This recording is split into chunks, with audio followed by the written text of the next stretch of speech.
Hey boys and girls, Gonzo and Rob. Rob, hey, say what's hello. up? Give me a two-handed hands wave. Hold on, stand by. Woo! Alright, so Rob's under his car. We're not in my garage right now. We're out waterfront working on Robert's 944.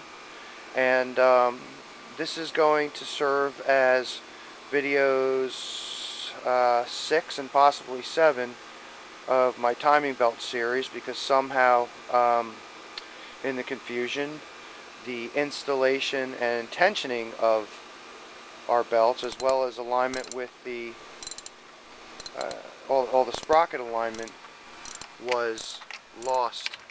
So we're gonna go ahead and fill these videos in while we just pick up the work where we left off in my last set of videos.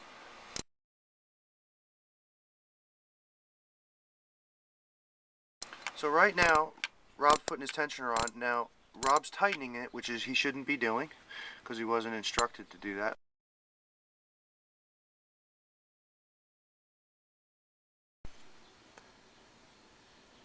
So Rob has installed his timing belt or tensioning roller, and he has the Porsche tensioning tool attached right there, and you can see it. It's kind of a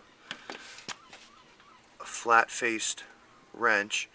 And what he's done is he's tightened it just tight enough to require the tool to turn it, and we're gonna put it all the way to the fully loose position right now. Go ahead, Rob.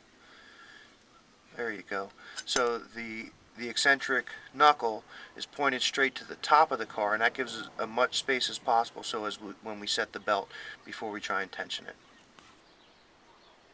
Now, to install the timing belt, we of course put a flywheel lock in the car, so the car is at TDC, where it was locked in place. And what you're going to want to do is check to make sure that the timing mark on the camshaft sprocket, on this guy, you can see it right there as the timing mark, is lined up with the notch in the case. And you can also see the notch in the case. Let me back the camera out and zoom it in so that we can get a clear picture of said notch. Okay, it's right there, and you can kind of see it. So our timing marks are aligned on our camshaft sprocket.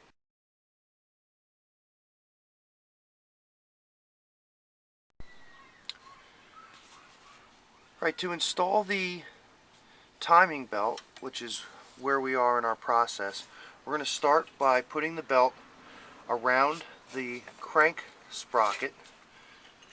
Rob's going to get it in there and seated. Now I'm going to give him a hand since he's under the car. He's going to keep the slack out of it. And the first place we're going to go is around that camshaft sprocket, all right? And we're going to make sure that those alignment marks stay in place, which they did. So we're going to get that in there.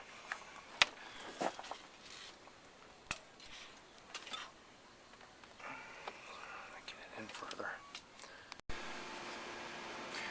So Rob got the timing belt on the crank pulley, on the crank sprocket, and he maintained tension. Well, I set the belt on the camshaft sprocket. I got it pushed back and centered on the sprocket. Alright, I got every tooth. I make sure that my timing marks stayed in alignment. Okay, the belt then goes flat side to the water pump pulley, and then down around his tensioner. So he's got it down around the tensioner. So now we're ready to tension up the belt.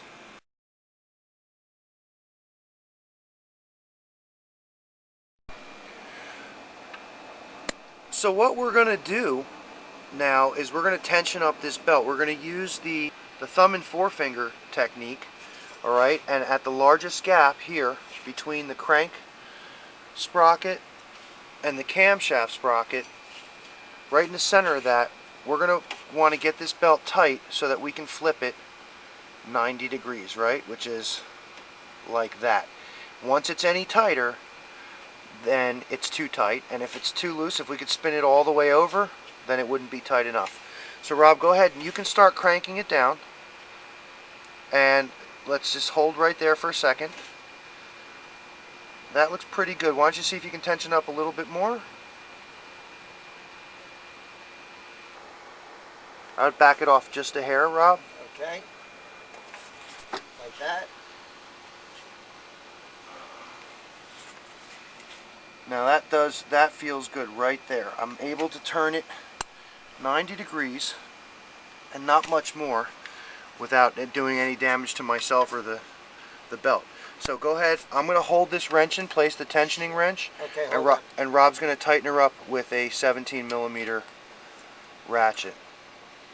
We're looking for 33 pounds, alright, of torque here.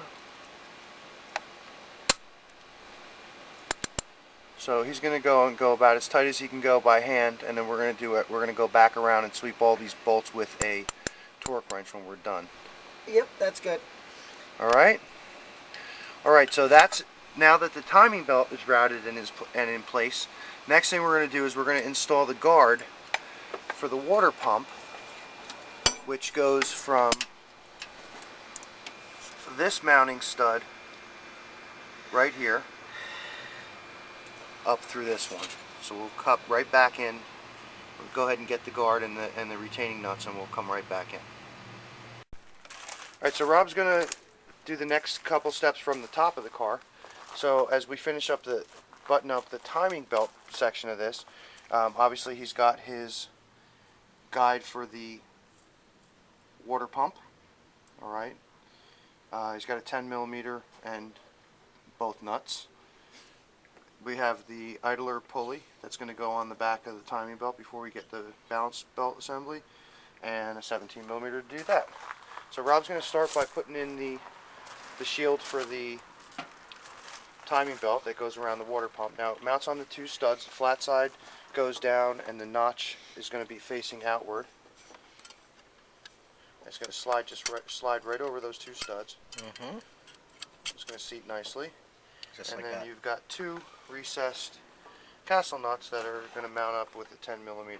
So as exciting as that sounds, I'm going to go ahead and let Rob tighten that up. Then we're going to get the idler in, and then we'll go to the next step, which is balance.